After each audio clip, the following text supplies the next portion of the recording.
have an ounce. It's only worth it if you work for it.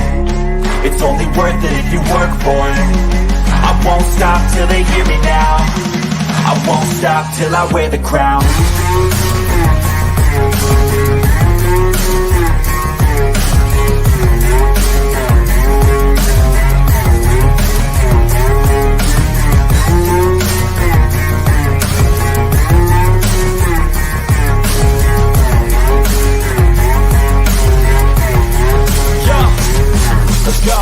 I'm just telling you to fight for your dreams, but it's not what it seems. Man, it's hard to be seen when everybody wants to be king. Yeah, they all want to ring. Yeah, we all want to be free. We're here for Lions live stream here on Lions Nation Night, and I'm here with the Ant-Man. What's going on, Ant-Man?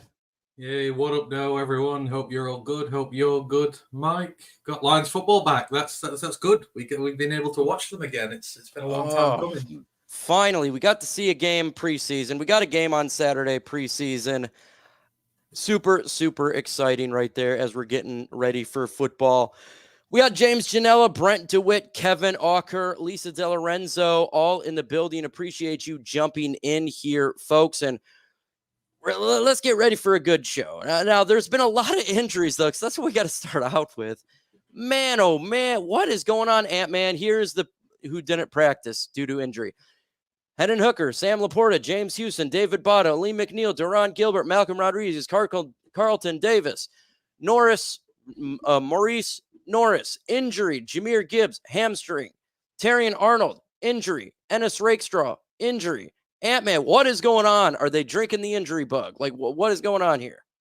I mean, it's ramp up to the season, isn't it? This is where it gets its toughest. All these guys have been off all summer and part of spring, and the bodies are readjusting to it all, but it's where injuries happen. You've got a lot of undrafted free agents, young rookies out there wanting to make a point, laying the hits on hard, bodies taking a lot of knocks, and these things happen, especially in a camp which is as competitive as ours. I mean, Dan runs them competitive. Anyhow, like he says, you've got to get your bodies in shape for the season. All these little knocks and everything, like under Patricia, we'd get them in the first month of the actual playing season. The guys wouldn't be ready, loads of knocks. We'd have injury bugs right out the gate. So hopefully it's a case of we're getting a lot of things out the way. But you said it's crazy. We've already lost 5 guys for the entire season. That's not including Kaminsky and Mosley, who are potential season-long IRs. We've waived 2 guys through injury now. Mahogany and Reader haven't even played a snap for us. And like you say, there's about another dozen guys in, addition to that. It feels like there's a lot this year, but potentially 7 guys out for the season already is just crazy. It's difficult to manage. It's 100% difficult to manage when you got that type of injuries right now taking place for the Lions. The Lions went and signed Jake from State Farm. They got the new quarterback, Jake Fromm, State Farm. What's your thoughts about Jake Fromm? Jake can come from anywhere, but he can be the starter on Saturday, so long as, as long as I don't see Nate Sudfeld, then I don't care. I just wanted anybody. And Fromm's, he's seen NFL action. He's been around rosters for a while now. He's still relatively young in the grand scheme of things. So, yeah, I'm glad he's here. He's probably one of the better options we could have got at such short notice. And yeah, I hope he plays a lot because we got to give these receivers an opportunity to shine in preseason. Like, we need depth receivers, and we can't find depth receivers if we've got Nate Sudfeld playing all the time. Yeah, the Nate Sudfeld sucks. Suds is, look, I know it's for the Hendon Hooker injury, but it's also for, please, I don't care how bad Nate from State Farm is. I don't want to see Sudfeld. I really don't want to see. It is so hard to watch a preseason game with having him there. I do live stream watch parties. A lot of people do. And you know how difficult it is to keep engagement going on when you got Sudfeld as your quarterback? It is the migraine and a half, and I'm irritated. It's an irritating day for sure. And so hopefully that can get changed. You're about to say something, man. Well, at least for you, it wasn't 3 a.m. in the morning while you're watching Nate Sudfeld play football. Yeah, I'm there at 2:30 in the morning watching Nate Sudfeld. I'm thinking, what did I do wrong in a previous life to deserve this? I don't deserve this. But yeah, it was. I know. And I know I know we don't deserve this. It's like taking your every waking moment and throwing time away. And it's annoying because you don't want to throw time away specifically in a game. You want to enjoy it, but it's hard. It's really quite hard. And am I being too hard on Sudfeld, man? I've watched him play, and I was so tired of watching this. And I was getting some subscribers are saying I'm being too hard, and he's not that bad. Am I being too hard on this guy? No, you're not. Okay. I think at this point now, he's been here long enough, and as Dan said, he was making the wrong calls. He was making bad decisions. And, if you want to prove yourself as a QB2 on this roster or someone who's going to fight for that spot, you've got to do the basics right. And he wasn't doing the basics right. I mean, I don't know, Mike. Where is he on this? Where is he on the micro Mike Tim Boyle scale? He's below Tim Boyle. That was the worst performance I've ever seen in my entire life. So Tim Boyle, that shows you're not being harsh then. If he's below Tim Boyle, I've never seen someone so panicked in the pocket before. It's like he's never seen a pass rush ever. Like he was freaking. And I wasn't disrespecting Jake Fromm. I've been calling Jake Fromm State Farm since he was in college, all the way from Georgia. So this is no disrespect at all. A 5th round pick. I think it was in the 20s in the 5th round. Hey, he's better than Nate Sudfeld. So there's no disrespect. I'm disrespecting Sudfeld. Yeah. I'm not disrespecting Jake from State Farm. It's just his name is Jake Fromm. Then I go State Farm. I've been doing this since college career. It has nothing to do with him personally at all. Wide receiver 3/4 battle. No one's really stepping up right now, Ant-Man. What is your thoughts on this one? Again, I'm not going to be too harsh on the young guys because they're not getting anything to work with. It's like the running backs got nothing to work with from the offensive line. The offensive line was cheeks. So it's like, we had 120 rushing yards and over 90 of them came after contact. Like these guys just got nothing, and the receivers didn't really get anything either. It was down to guys themselves to make individually special plays, like Varkey did on his little 15-yarder. He made something a bit better than the norm. Isaiah Williams did all right. I thought Antoine Green did well. 3 catches, three targets, 3 catches. Then damn, injury bug hits him as well, which was bad because he would have been, one of the front runners for that job. And we've taken some really critical injuries, especially in the wide receiver and the offensive line groups. But we need to get a competent quarterback under center to give these receivers chance to make plays. Fountain was targeted 3 times, but I don't remember him making a drop really. Well, that requires the ball to be near his hands. Did you watch those passes? A 9-yard out route that was 2 yards off the receiver. Yeah, I know you, Ant-Man. You can make that throw. Okay, I can make that throw. It's 9 yards. And it seemed like most of the catches, like the receivers were having to adjust to them. Like they weren't in stride. They weren't like Mitchell's one. He was like, he had to bend down behind him and clutch the thing while he was running full pelt in the other direction. It was a really good catch. And it made it look like a good throw, but it was a terrible throw. And, it's all very well saying we can't play starters and we can't play high-level guys in these preseason games. But when we are seriously trying to find depth at some critical positions, we've got to put a competitive enough team out there for these guys to go make some plays and show us that they are it. We didn't learn that much outside of Isaiah Williams and maybe a bit about Varkey. We learned nothing about the wide receivers and the running backs. Zero. And it wasn't their fault. Like that's the thing. It's not their fault. So, we needed to go find another quarterback right away. We do. The offensive line, we need some major work doing on that to try and give the running back something to work with, try and give the quarterback time to throw. There's a lot that we learned from that first game and that we need to improve on for game 2. Oh, for sure, man. It's irritating for the receivers, right? They can't be judged. When you got Sudfeld throwing and you're completely off in every single pass, you make a great point there. It's hard to judge these receivers. And so hopefully, even though Jake Fromm is going to been here a week for preseason, maybe they'll give him some easy plays, at least to have the football near the receiver, right? For we can make a judge. It doesn't have to be perfect. It's not going to be perfect. But at least give these receivers an opportunity to catch the football. That's all we're asking. Holy smokes, because we need somebody has got to step up. And as much as they say, well, is it really on Donovan Peoples-Jones? Is it really on this? It's on the quarterback. It was on Sudfeld. That's really the problem. Yeah, DPJ made a good play. What was it, 26-yarder that he had? Like I say, Mitchell had a good catch. Isaiah Williams had a couple of good catches. It was like, if these guys are given the opportunity, there's something there. But they can't just be chasing after air balls and running good routes and getting some separation and having a quarterback who can't find them. Absolutely. No, that's why I'm not being too harsh on the skill players from that one. Absolutely no more taking advantage. That stuff is, you can't get a football on target. We're taking advantage of that, right? These receivers have no shot, but stop taking advantage of people. Gets old really, really quick here. Let's talk about what the Lions has got to do for Saturday's game, right? We got a big game on Saturday. We don't know if the starters are going to play at this point. I hope not. I don't want to see any starter out there. Why is that? Because we already got a ton of injuries. The last thing we need is Jared Goff getting injured, St. Brown getting injured, Penei Sewell getting injured, Aiden Hutchinson getting injured. What do you want to see from the game? I mean, I do. Like, people keep saying, "Oh, we don't play them in the preseason games. They're going to get hurt."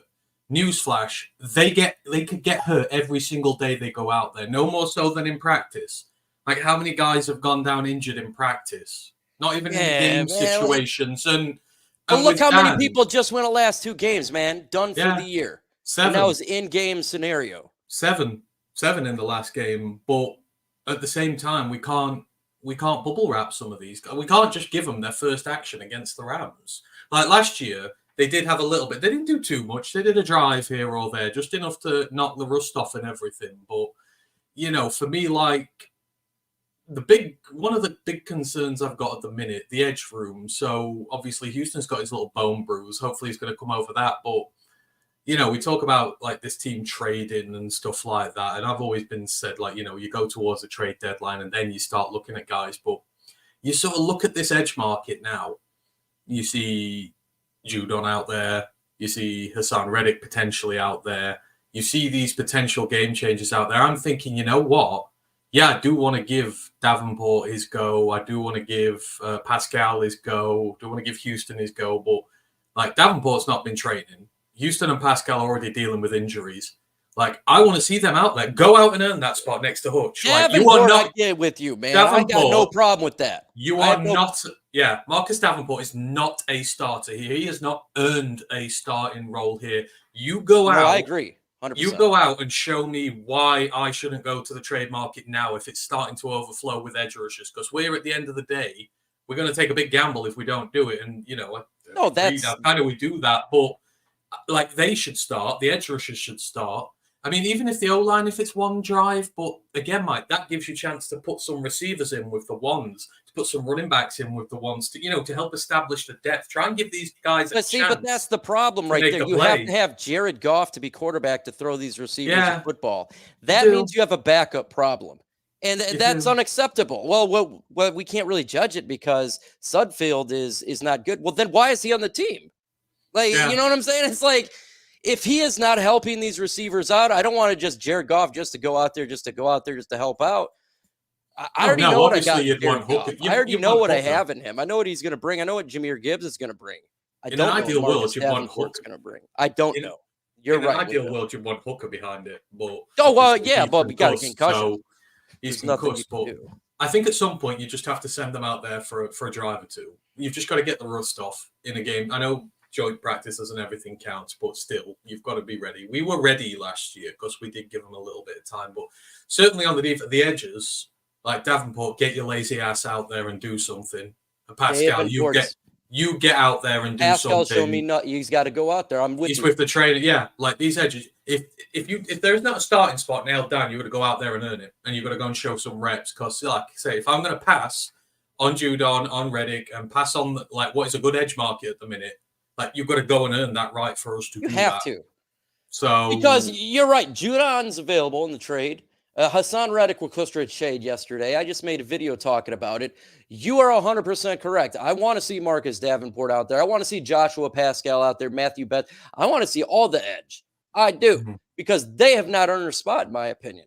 We've heard about Marcus Davenport, what he did with New Orleans, and barely what he did with Minnesota. I don't really care. What has he done with the Lions? But we haven't seen anything. No, and you look at the depth guy who showed out most on the game the other week. Well, Lynn did before he got hurt, which was a shame. But then Ukwu did well. Ukwu. Agude did well. Like Yep. these guys going to be playing a bit on the edge and doing stuff. And like, well, okay, they're young, they're unproven, or they're from another team, whatever. They're not high on the starting depth chart at the minute, but they're going out there making plays and doing something. So show me why you should be above them. Like otherwise, if they keep on performing, then we're going to do something with them. And you're Jake not just going to walk onto the roster.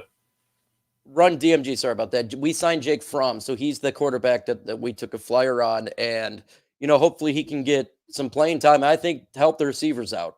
It's going to be extremely vanilla plays for him. That is okay. I'm perfectly fine. But as long as the ball can get near a receiver to at least see, can this guy catch the ball, right? Because we don't know right now if the wide receiver can, how they're doing because of Sudfeld. It's not because of the receivers, in my opinion. It's because of Sudfeld is that bad. He was that bad. And then Hendon Hooker got injured. So that sucks right there. But I agree with you. I just don't want to see. I don't see no point in putting Jared Goff out there, St. Brown, Jahmyr Gibbs, right? These guys, the Penei Sewell, I know what they're going to do. Taylor Decker. But you're right. There's a lot of players I do want to see out there. Marcus Davenport, Joshua Pascal. I don't need to see Lee McNeil. I know what he's going to bring to the table. There is a lot of players. That's just my personal, and this is why we agree to disagree. He wants to see a little bit of stars. I personally don't. It doesn't really matter at the end of the day. That's just our opinions, and that's perfectly fine. And both are right. Like you're right. You want to get some rust knocked off, right? And I'm right. I don't want to see Jared Goff go down with goddamn injury, and then we're screwed for the year or something like that. So Fromm is in camp body for preseason. Yeah, he's probably going to get waived, Casey. You're 100% right. But I just want to see evaluation of these receivers. That's all I want to see. Because the wide receiver 3/4 battle is I say it's 4. I think Cleve's 3. But we need to know who's going to go out there and get the job done. And right now we just don't know. And that's because of Sudfeld. So that's why I'm excited for Jake Fromm. Not because I think he's going to make the roster. It's because we get to see what the receivers potentially could do. Just a couple plays. That's all he needs, just to throw. I mean, geez, if we could just get like at least the ball within a foot of the receiver, not way over here or way over there, not in stride behind the receiver. You can't judge it. You just can't judge it. Ant-Man, a lot of some fans, I won't say a lot, I say about 20%, 30%. We're mad that the Lions lost in preseason. Do you give a care about the score? Do you care if the Lions lost a preseason game? By the way, Kansas City lost preseason week 1. Super Bowl champions. No, I don't really care. As long as you're not, if the manner is you're getting blown out by like 40, then I would maybe care. But for the most part, I'm looking for individual player development, and I'm looking to see how guys are improving. Like I saw a completely transformed Broderick Martin out there, and I loved him. He was absolutely great. I saw I give Amiki flowers. Don't get me in trouble with Amiki. Oh, no, you're not in trouble. I'm just saying these are the things that we're looking for. Yeah. But Amik played really well. Rakestraw continues to play really well. Like in the secondary, even the likes of Stephen Gilmore is banging for a spot on this 53 right now. He's been very patient. He got the first fumble recovery. He, targeted once, didn't give it away. Thought he did well in coverage, even though some people said he grabbed a couple of run stops. Like that corner room is getting intense for battles in terms of people trying to put their name out there for it. But other guys, you want to see do well. You see a bit from Varkey, I want to see individual play development. But I thought the line on the whole was very good. Like you saw Nate Lynn perform really well. Mitchell Agude performed really well. Individuals did, not the whole second or third string. Broderick Martin performed really well. I saw a lot of good individual development, which is what you want to see in preseason. So I wasn't worried about the result per se. I do have worries, though, about this team coming off that one, though. People don't want to hear this, and people will argue till I'm blue in the face, but my concern about the offensive line is now very high. Obviously not the starting 5. One of the best in the NFL, I'm talking backups here. We've lost Connor Galvin for the year, who was arguably the best lineman on the day for us. He's been in the system 12 months. He's one of those guys you're hoping sort of makes the breakthrough going into this year, into the backup rotation. He's gone now. Obviously, we lost Naheem Moody really early on. He's gone now. Giovanni Manu looked king atrocious. He was bad. And I'm looking, and Solstall struggled on the right tackle spot, which, again, I saw a little bit out of him, but he's going to be time. But, I mean, come on, Mike, give me a legitimate argument why I shouldn't be worried about our depth right now. Like, Aguakun was good. I loved him. I think he's got a legitimate shot at going for centre. But as I've mentioned now for months, you've got a starting 5, but you've got nothing behind it. Nothing in terms of established depth yet, apart from Coyote Awashika, who was really good as usual. You got 6 guys right now, and that's it. Argue with me that I'm wrong for having a concern here. Kayuda Awushika, I don't even know. That name is hard. But I liked what I saw from him. Ayoshika. Yeah, I like what I saw from him, but we already knew that. He was doing that last year. He was with the team. So that was a positive there. And Mahogany coming back from illness, that is a positive. Obviously, he's got to be on the field. He's barely practiced at all. But you're right. A lot of these backups, Sorsdale was less than impressive. We heard good in camp, but he didn't show a lot in preseason. That is concerning. We already knew Giovanni Manu is a project. Dan Skipper, we know we got Dan Skipper, but you're right. When it comes to the whole as a whole, there's issues. Singular, like the starting offensive line is great. It's the best in football, but there's going to be injuries throughout the year, and it's important to have a backup. And we've talked about that endlessly, so it's not. You have a right to be concerned about that. We'll see what they can do. Remember, last year preseason this time is the same thing. The backups were booty cheeks, right? And so we're waiting for these guys to see who can step up. We are all my biggest guy I'm looking at is Colby Sorsdale at this point, because he is gonna, we don't like tackle's a big deal, right? Backup tackle's a big deal. If you lose Taylor Decker for a significant amount of time, that's gonna hurt. You lose Penei Sewell, that's gonna hurt, right? Frank Ragnow, we got Graham Glasgow. He can come in there. Like the offensive line, say Zutler goes down, you got to see Awushika, right? That we feel that he could do Coyote. So this is the thing. Tackle's a little bit worrisome there. This is the thing, Mike. Left tackle last year, Taylor Decker played nearly every snap. Just Sewell played 142. I think it was a game or two where he was injured. You look at centre, Ragnow played 1,200 snaps. Glasgow played, 190 in relief, but he was starting right guard all this year. Hal played a little bit there. Penei barely missed a snap at right tackle. Like, we didn't have to go into the depth last year. You've got 1,200, 1,000, 1,200, 900, over 1,200 in terms of the starters playing snaps last year. We didn't need to go into the depth. It was a concern last year, but even then, we did have at least good bit of backup. It's because we're generally healthy with tackle. Yeah, but and what I'm saying is that there's no tested depth behind it now. Yeah, and I know we're not this year. And I know backup lines, everyone goes, oh, yeah, but it's basic level. They're terrible level. And you know what for it is, but I want basic. You want to win a Super Bowl, you want basic behind you. And as of now, you're relying on a load of day 3 rookies who have not shown you much, or undrafted free agents. I do trust Dan Skipper a little bit. I love Skip, by the way, as more of the extra offensive lineman. But Colby Sorsdale, it's can this guy actually step up and be a tackle if one of these guys goes down? That's my biggest question. Can he do it?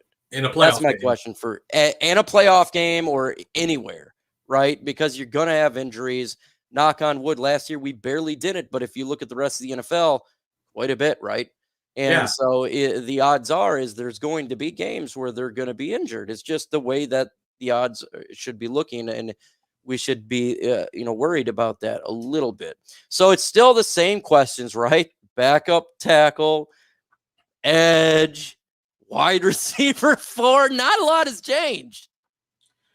Yeah, I think for me, obviously, like the backs and the receivers we talked about, we couldn't make much of a change. I think any notion about a QB2 battle is out the window. That got answered. That would be Hendon Hooker, night or day. I mean, I had a little bit. I guess most people already crowned that, but I did answer that one there. I mean, the line, you got answers on the interior. I thought the interior is now starting to Wingo and Martin will come through with the 4 we've got there already, 3 we've got there already. They'll be fine. But the edges, yeah, we lost them. Like, we lost the good players. Connor Galvin lost for the season. You know, Nate Lynn lost for the season. It's like, damn it, these guys just starting to show themselves. And then we lose. Antoine Green lost for however long. Don't know how long he's out for. We release him. I mean, secondary, I think, we answered a lot of questions at secondary. Like, Brandon Joseph did really well. Like, and he continues to do well in practice. And I think he'll beat out the likes of CJ Moore at this point and make a really good room there. Stephen Gilmore is like the last corner you take on the roster. And like I say, he's played incredibly well. That's going to be your lowest ranked guy on the roster. And yet I feel really, really good about him. I feel like questions have been answered there as well. So there were some questions answered. I mean, the only other one I had, maybe kicker. So Bates got 1 kick right. He's been doing well here. Do we just crown him now, or do we still keep shoving competition into him and really testing him? Or do you just give him the job at this point? This past couple days too, not just in the preseason, he has knocked everything through. So that's really good for Jake Bates. And this is going to go all the way till preseason week 3 for me, because we just want to see him continue to make kicks in preseason, right? And not talking about a 25-yard kick. I want to see some at least from 40, like at least a 35 to a 42. You know what I mean there. So that's a little bit more that we got to watch for. But it looks like he's going to be the kicker, because the last couple of days he has been doing good. And guess what? When the lights were on in preseason, he made a big kick. And to me, that means the most. When in bad weather, he made a 53-yard field goal. Not easy task. Just there's a big one in weather. Not easy task. And it didn't look too like he didn't look concerned at all or anything. So I always take game day the best. Like, if you can perform on game day, that means more to me than anything.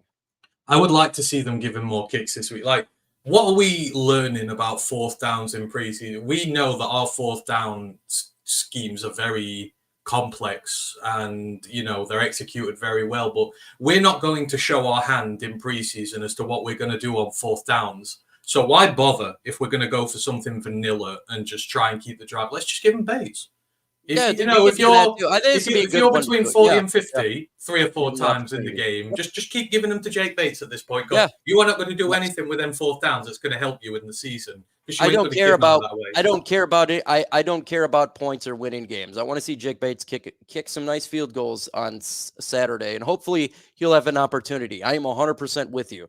If it's 4th and 1 and we're at, I don't know, it's around of a 40-yard field goal, just kick it. I don't care about getting a 1st down at that point. I want to see if he can make these field goals. Somebody said, "Why, Mike? Why don't you take Gibbs' spot?" Me? What? We're not making the. Mike's not built like. I think we're going to the Super Bowl. So if you can think that, let's see. I think you're built like a running back, Matt. Mike. I'm built like a toothpick. If I got hit, my body would be. I have double spine fusion in my neck. My lower back's going to need a fusion. I have a bad spine. I can't even give you 1 rep without being out for a year. Okay, I get hit by an NFL player, I'm done. Oh, you can go. Just go ahead and send me to the surgery right afterwards. You don't even need to check up. Put me on a cart. Send me directly to surgery. I just hope Dan Campbell sticks to his plan. Don't play anybody in preseason. I just don't want to see guys who I know from. That's my personal belief. I don't want to see the guys who I know what I got from. There's a lot of players that I don't know. LaMarcus Davenport's a huge one. So I'd really like to see that.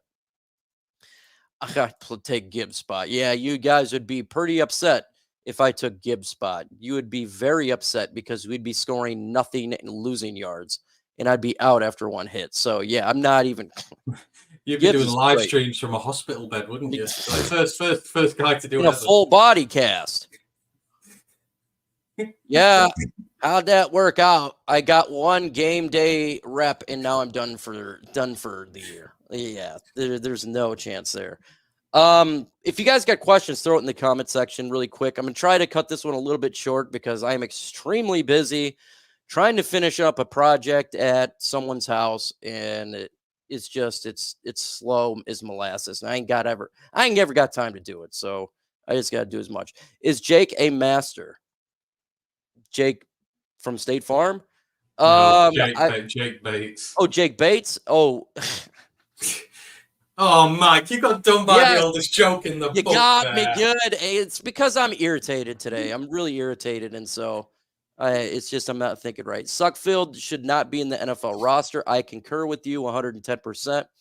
But Jake Fromm should already hit, like, he's better than him. I don't even care. I've never seen that bad of play my entire life at the quarterback position. And guess what? I had to go to even high school games, every single game here in Zeeland, because my daughter was a cheerleader for 4 years. So I've seen a lot of football from high school, college, and NFL, and he takes the cake is the worst. Jake Bates actually better than Brad Holmes and Dan Campbell will get rid of him. Better not, dude. It better.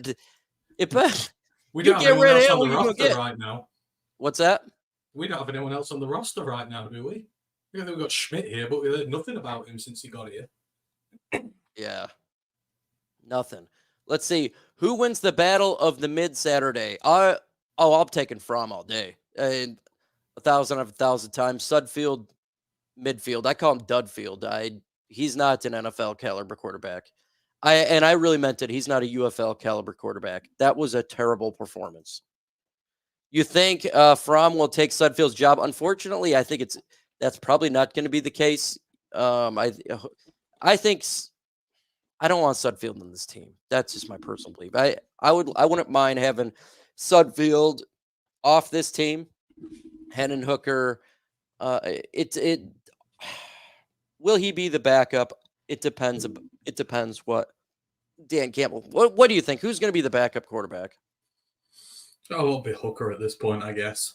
They seem to be very confident in, but he has really got to learn to protect himself. Man's got to learn to stop. That's the only problem with having a rushing quarterback. They put themselves in harm's way, and they get hurt.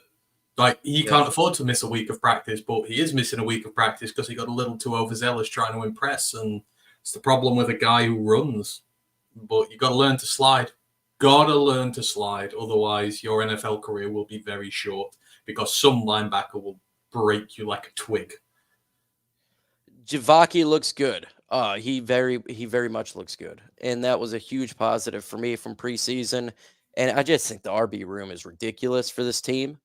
My God, you got 4 capable running backs. If there is injuries, it sucks. You don't want to lose a Montgomery, Jahmyr Gibbs, right? Because they are the best. But I feel like our depth is pretty good that they can handle a game if they needed to with one of these guys, both of these guys, if need be.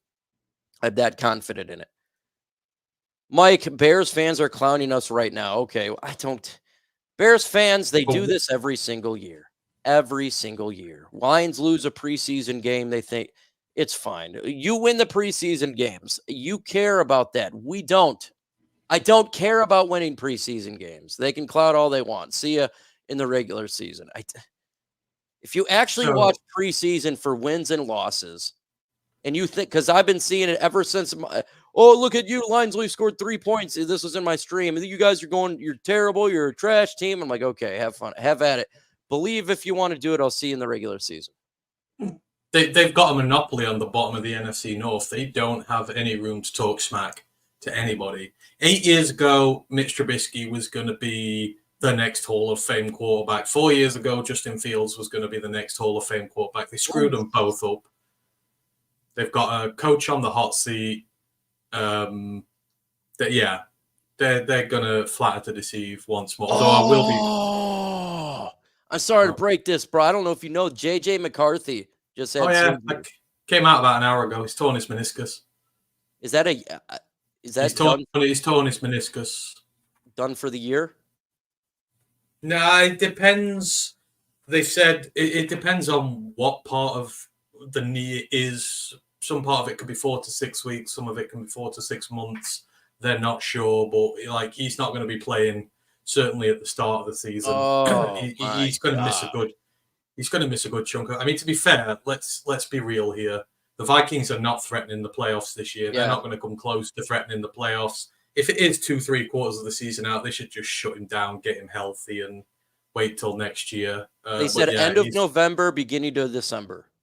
Yeah, there's no point, is there? There's no point, is there? You're going to be way out the playoff race by then. No point bringing him back unless you want to give him a few reps in meaningless games. But then you risk hurting him even more. Just And I tell you what, I'm not laughing at Vikings fans. I don't like injuries. That's for any player. And JJ McCarthy, he is a Michigan guy, right? So it sucks for the Vikings. It sucks for his development. Damn, that's a big blow because he was having a pretty good camp. He had a good preseason game. And you can just go ahead and call him Sam Darnold's team. They're going to be the basement of the NFC North. You think the Bears? I think it's going to be the Vikings now. No, I think it's the Vikings. I don't think the Bears are going to be the Bears. Bears will be third this year. Bears are not as good as they think they are. Although I will, you know what, this wound me up about the Edge thing the other day. It's like they're thinking of trading for Judon and that. I'm thinking if they bring in Sweat and Judon and we do nothing, I would be a little peeved if they did that move and we didn't because of our edge problems. But like they're expecting a CJ Stroud year. There's a reason why CJ Stroud years are special because they're very damn rare.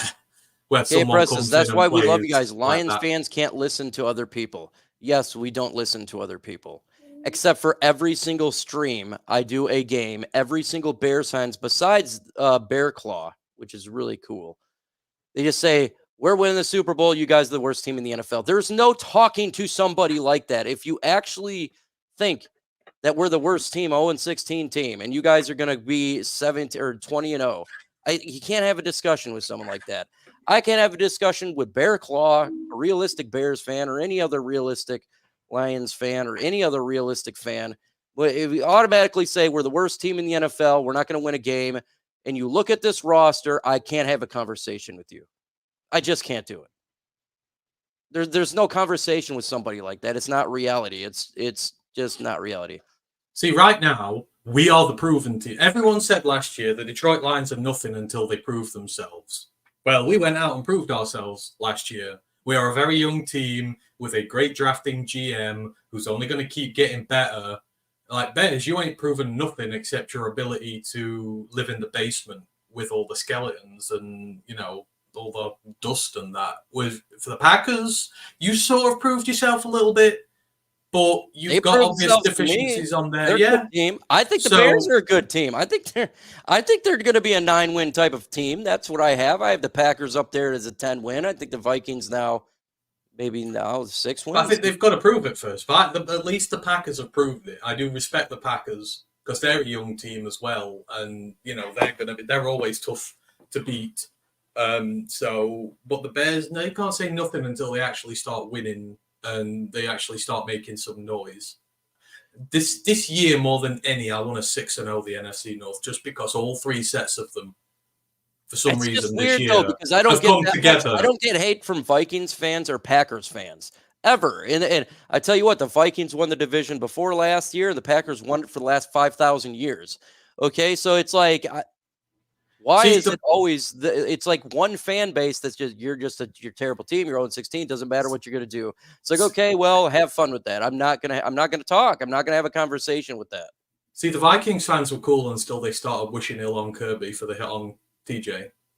Their reaction to that was disgraceful, like hoping he snaps his leg and stuff like that. And it's just like McCarthy. I don't want JJ McCarthy to be. I want to beat a Minnesota Vikings team that's at full strength to say, look, you've got your full strength team out there and we kicked your ass.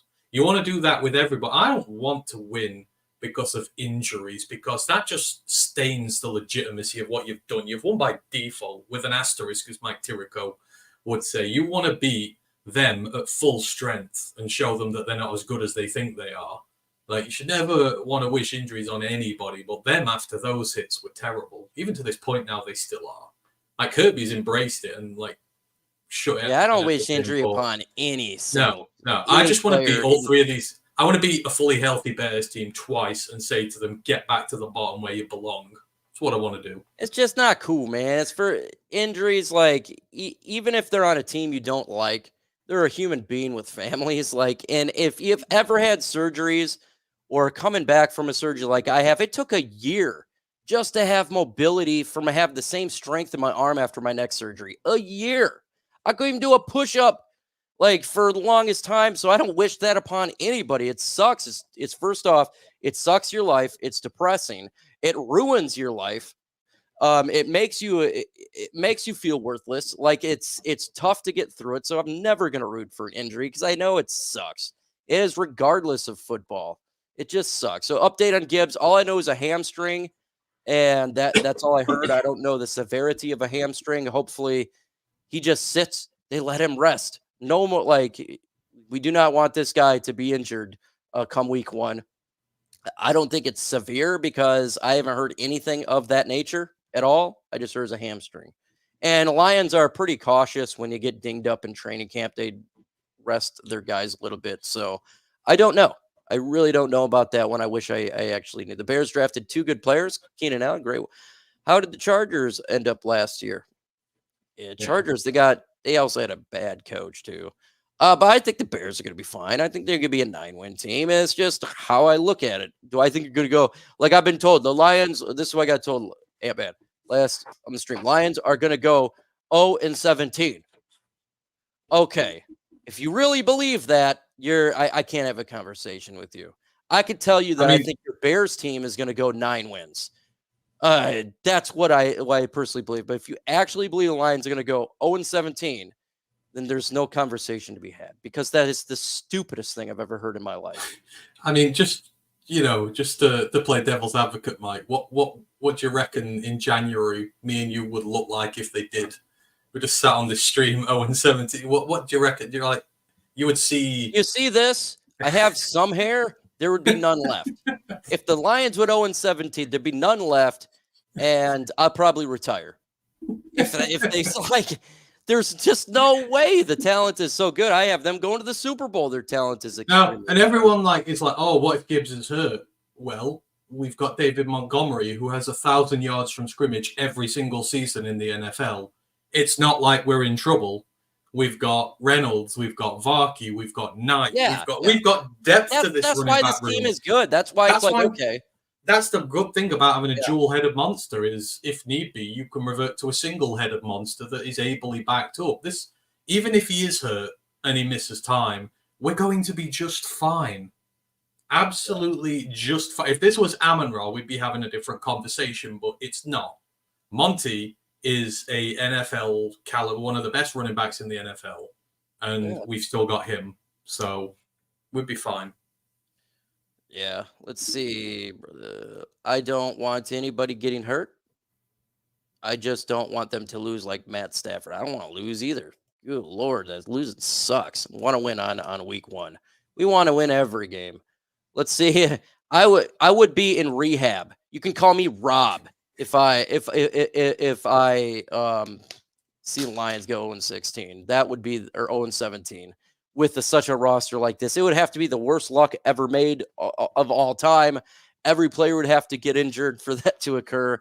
I'd be on stream wearing a wig and a fake beard and glasses so no one knew who I was. I'd just pretend that it was. You'd just see me go slightly a bit more crazy every week.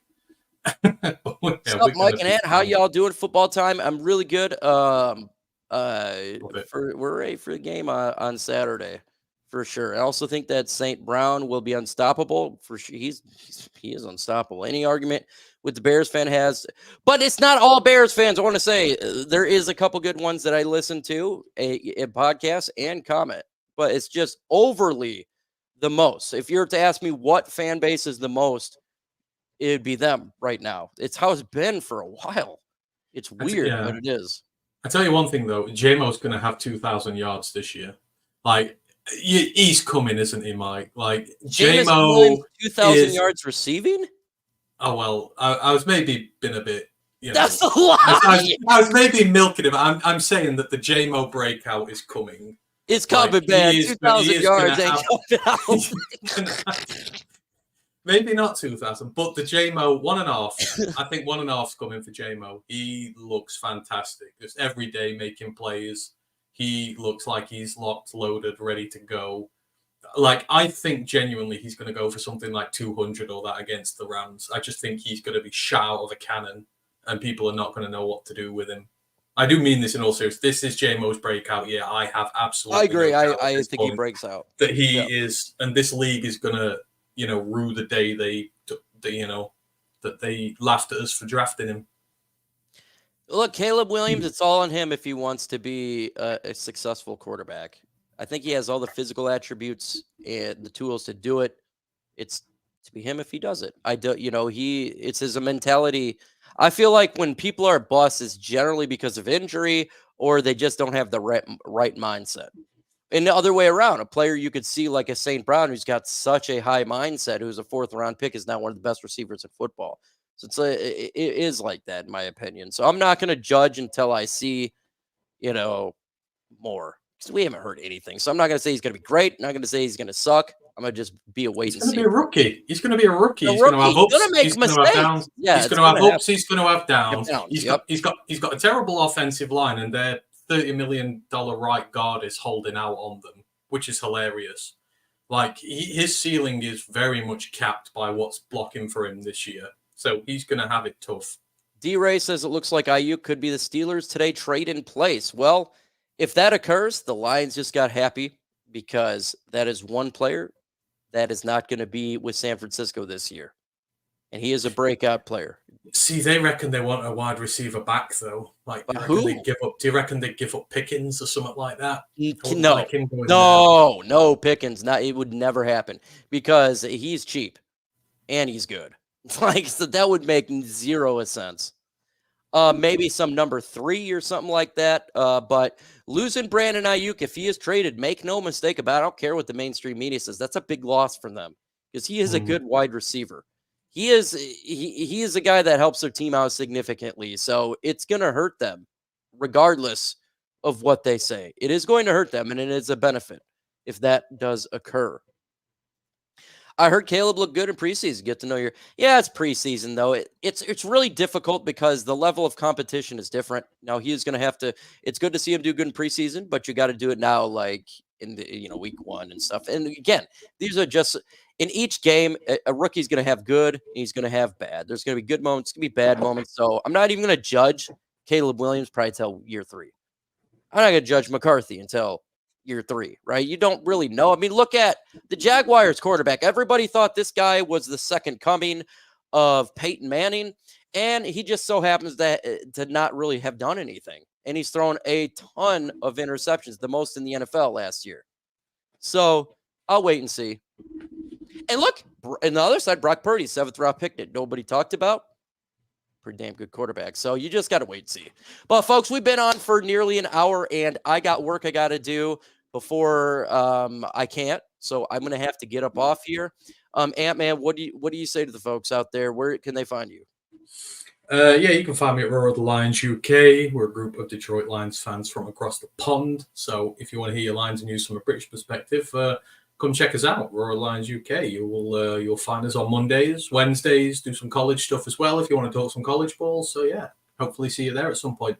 Thanks as always, Mike. Hope everything goes well, and hope everyone has a lovely Tuesday. We're on Tuesday? Yeah, we're on Tuesday. Yeah, enjoy your day. Peace.